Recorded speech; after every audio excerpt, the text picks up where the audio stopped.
చదువుల తర్వాత చాలా మంది ఉద్యోగాల కోసమే కాకుండా వ్యాపారం వైపు అడుగులు వేస్తున్నారు. ఆ కోవకు చెందిన వారిలో సునీరా, ఆమె సోదరుడు సాల్ రెహ్మతుల్లా ఒకరు. పాకిస్తాన్కు చెందిన సునీరా ఫ్లోరిడా యూనివర్సిటీలో గ్రాడ్యుయేషన్ పూర్తిచేసి ఫస్ట్ డేటాతో ఉద్యోగ జీవితాన్ని ప్రారంభించారు. ఉద్యోగం చేస్తున్న సమయంలో ఏదైనా కొత్తగా చేయాలని ఆలోచించి తమ్ముడు రెహ్మతుల్లతో కలిసి 2014లో స్టాక్స్ అనే సంస్థను ప్రారంభించారు.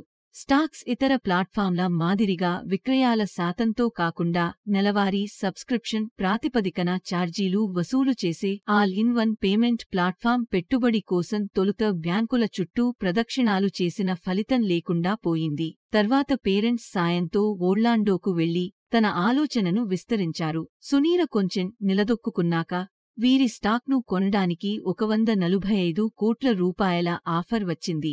దీనిని వీరు సున్నితంగా తిరస్కరించారు. తర్వాత ఇద్దరూ ఉద్యోగాలను వదిలి స్టాక్లోనే పూర్తిగా పనిచేయడం ప్రారంభించారు. ఈ సమయంలో ఎదురైన ఆర్థిక సమస్యల్ని అధిగమించడానికి కుటుంబం, స్నేహితుల నుంచి $50,000 అప్పుగా తీసుకుని కంపెనీలో పెట్టారు. తర్వాత తిరిగి చూసుకునే అవసరం రాలేదు. ప్రస్తుతం ఈ సంస్థలో 300 మందికి పైగా ఉద్యోగులు పనిచేస్తున్నారు.